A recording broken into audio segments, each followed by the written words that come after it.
ওয়া বারাকাতুহু।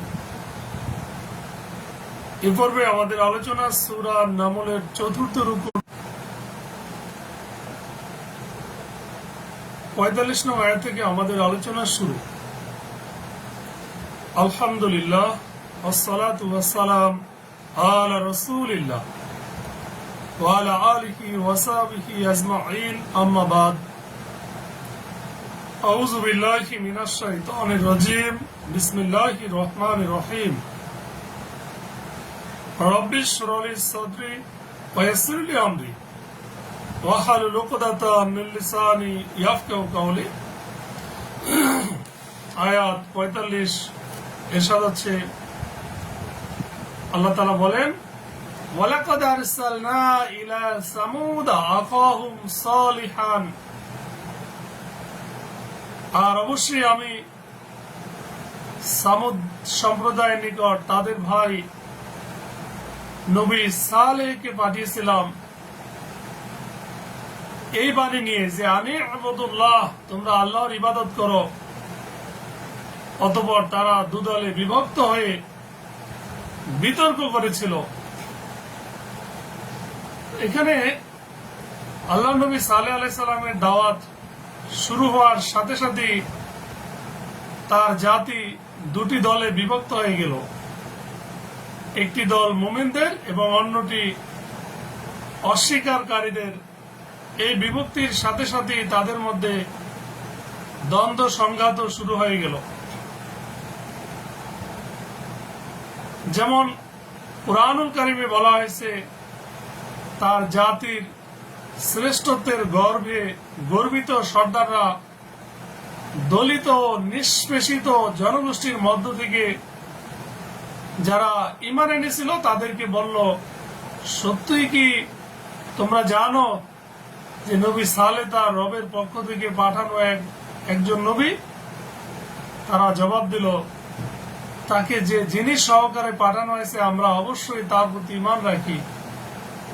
এই অহংকারীরা বলল, তোমরা যে জিনিসের প্রতি ঈমান এনেছো আমরা তা মানি না। অপরদিকে আল্লাহ রাসূল সাল্লাল্লাহু আলাইহি সাল্লামের আবির্ভাবের সাথে সাথে মক্কায়ও এই একই ধরনের অবস্থার সৃষ্টি হয়েছিল। তখনও জাতি দুভাগে বিভক্ত হয়েছিল। তো এ থেকে মুমিন ও কাফির উভয়কে বোঝানো হয়েছে। আর বিতর্কের অর্থ প্রত্যেক দলের দাবি যে তারাই সত্যের উপর প্রতিষ্ঠিত। আল্লাহ নবী সালেহ আলাইহিস সালাম বলল, ক্বালা ইয়া কওমি, তিনি বললেন, হে আমার কওম, আমার সম্প্রদায়, তোমরা কল্যাণের পূর্বে কেন অকল্যাণকে ত্বরান্বিত করতে চাইছো? কেন তোমরা আল্লাহর কাছে ক্ষমা প্রার্থনা করছো না যেন তোমাদেরকে রহমত করা হয়? অর্থাৎ আল্লাহর কাছে তোমরা কেন কল্যাণ চাওয়ার পরিবর্তে অকল্যাণ চাও, আর কেন অকল্যাণের জন্য তাড়াহুড়া করছো?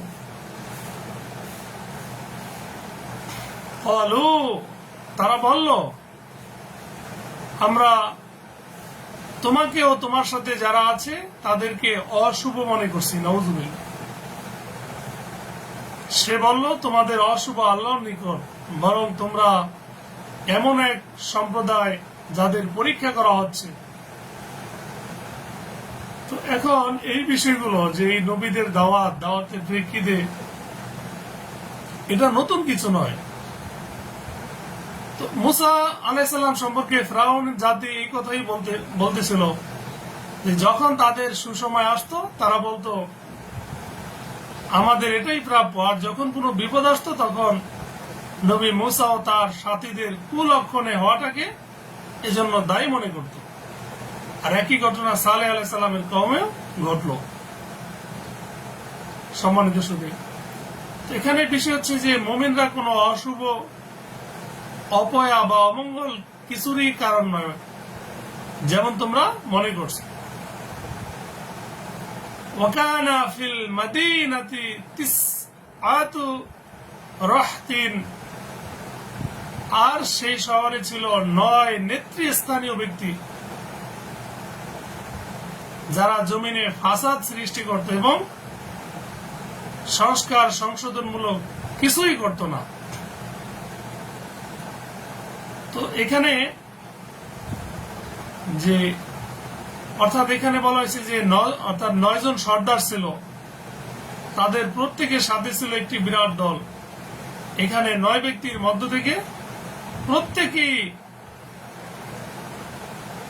যে তারা তাদের অর্থ সম্পদ, জাঁকজমক ও প্রভাব প্রতিপত্তির কারণে সম্প্রদায়ের প্রধান রূপে গণ্য হতো এবং প্রত্যেকের সাথে ভিন্ন ভিন্ন দল ছিল। কাজেই এই 9 ব্যক্তিকে 9 দল বলা হয়েছে। তারা বলল যে তোমরা পরস্পর আল্লাহর কসম করো যে আমরা রাত্রিকালে তার ও তার পরিবারের উপর অবশ্যই আক্রমণ করব। নাউজুবিল্লাহ। আল্লাহ বলেন, অতঃপর আমরা তার নিকটাত্মীয়দের বলবো না, এটাও তাদেরই কথা যে তারা বলল অতঃপর আমরা যে সালেহ আলাইহিস সালামের নিকট আত্মীয়দেরকে বলবো আমরা তার পরিবার বর্গের হত্যাকাণ্ডের প্রত্যক্ষ করিনি, আমরা দেখিনি কারা হত্যা করছে, আর নিশ্চয়ই আমরা সত্যবাদী। নাউজুবিল্লাহ। তাদের এই ষড়যন্ত্রের কথা আল্লাহ তাআলা এখানে ফ্লাশ করে দিয়েছেন। উদ্দেশ্য হয়েছে তাদের ষড়যন্ত্র। তারা বলল যে আমরা সবাই মিলে রাতের অন্ধকারে তার উপর ও তার জ্ঞাতি গোষ্ঠীর উপর হানা দেব এবং সবাইকে হত্যা করব। এরপর তার হত্যার দাবিদার তদন্ত করলে আমরা বলে দেব আমরা তাকে হত্যা করিনি, কাউকে হত্যা করতেও দেখিনি।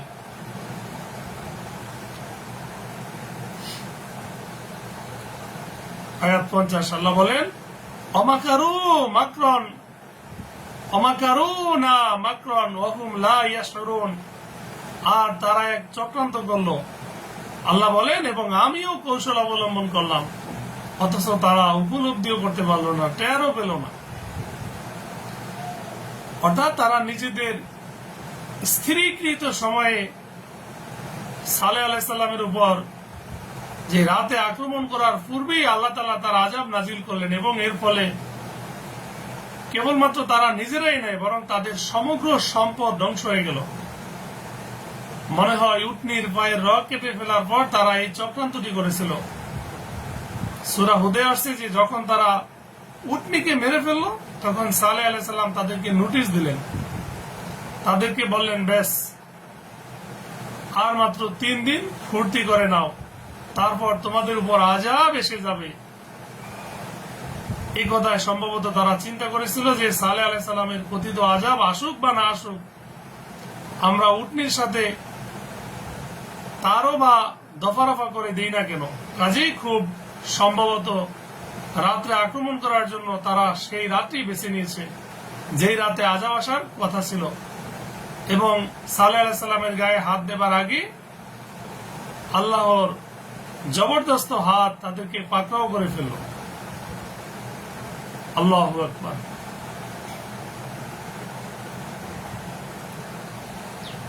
পরবর্তী আয়াত 51 আল্লাহ বলেন, ফানজুর কাইফা কানা আকিবাতু মাকরিহিম। অতএব দেখো তাদের চক্রান্তের পরিণাম কিরূপ হয়েছে। আমি তাদের ও তাদের কওমকে একত্রে ধ্বংস করে দিয়েছি। আল্লাহু আকবার। অর্থাৎ আমি উক্ত 9 জন নেতাকেই নয় বরং পুরো জাতিকেই ধ্বংস করে দিয়েছি, কারণ কুফরি ও সত্য প্রত্যাখ্যানের ব্যাপারে পুরো জাতি তাদের সাথে ছিল। যদিও কার্যক্ষেত্রে হত্যার পরিকল্পনায় তাদের সাথে ছিল না, কারণ সে পরিকল্পনা ছিল গোপনে, কিন্তু তা ছিল তাদের ইচ্ছা ও আন্তরিক চাহিদার অনুকূল। সেজন্য তারাও যেন তাদের চক্রান্তে সামিল ছিল, যা 9 জন ব্যক্তি সালেহ আলাইহিস সালাম তার পরিবারের বিরুদ্ধে প্রস্তুত করেছিল। সেজন্য পুরো জাতি ধ্বংসের যোগ্য বলে বিবেচিত হল। আল্লাহ বলেন, ফাতিলকা বুয়ুতুহুম খাওয়াতান। সুতরাং ওইগুলো তাদের বাড়িঘর যা তাদের জুলুমের কারণে বিরান হয়ে আছে। নিশ্চয়ই এর মধ্যে রয়েছে ইন্না ফি যালিকা লাআয়াতান লিকাওমি ইয়ালামুন। নিদর্শন রয়েছে সেই কওমের জন্য যারা জ্ঞান রাখে।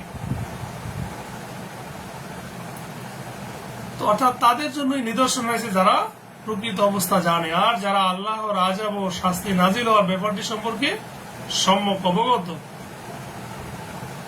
তারা আরো জানে যে আল্লাহ তাআলা তার বন্ধুদের সাথে কি ব্যবহার করেন। তাদের এটাও জানা রয়েছে যে জুলুমের পরিণতি হচ্ছে ধ্বংস, বিপর্যয়, আর ঈমান ও ইনসাফের পরিণতি হচ্ছে নাজাত ও সফলতা। আল্লাহ তাআলা আমাদের সঠিক বুঝ দান করুন। আল্লাহ বলেন, ওয়ানজাইনা আল্লাযীনা আমানু ওয়া কানু ইয়াত্তাকুন, আর আমি মুমিনদের মুক্তি দিলাম এবং তারা ছিল তাকওয়া অবলম্বনকারী।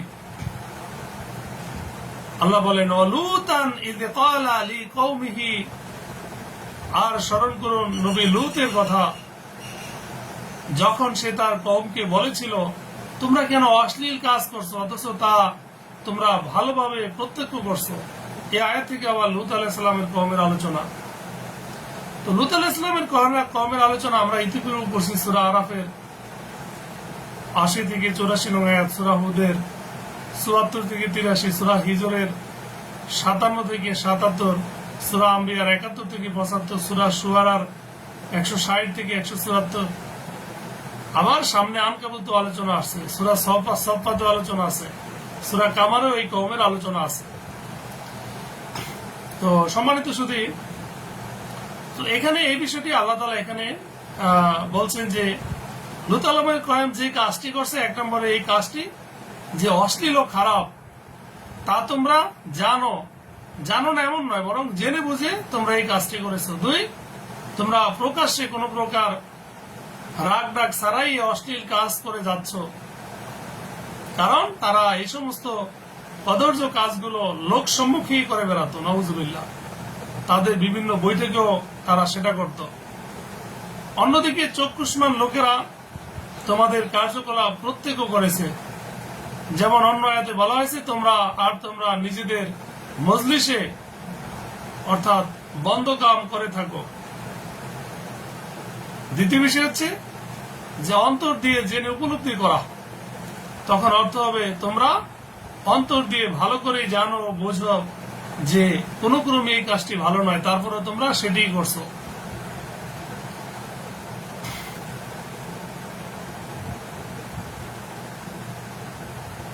আয়াত ৫৫, আল্লাহ বলেন, তোমরা কি নারীদের বাদ দিয়ে পুরুষদের উপর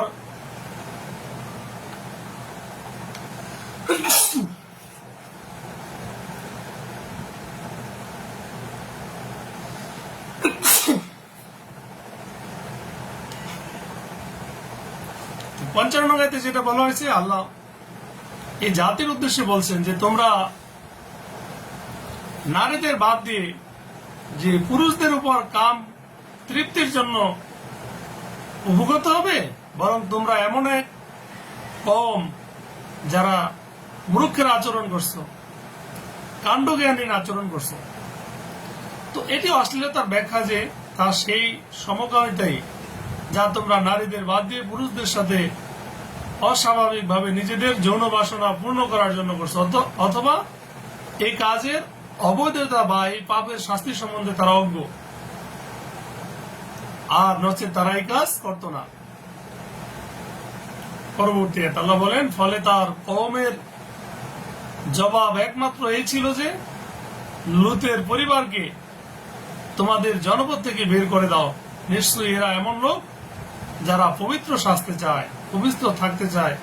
অর্থাৎ লূত আলাইহিস সালাম মূলত এই দাওয়াতটা দেওয়ার পরে তারা এই সিদ্ধান্ত নিছে যে লূতকে এই কওম থেকে বের করে দাও।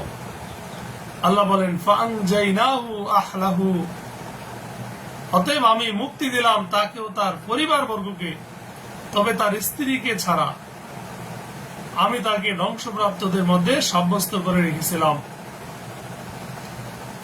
তো তার স্ত্রী ওই কওমেরই পেছনে অর্থাৎ পেছনে থাকা লোকদের মধ্যে গণ্য ছিল।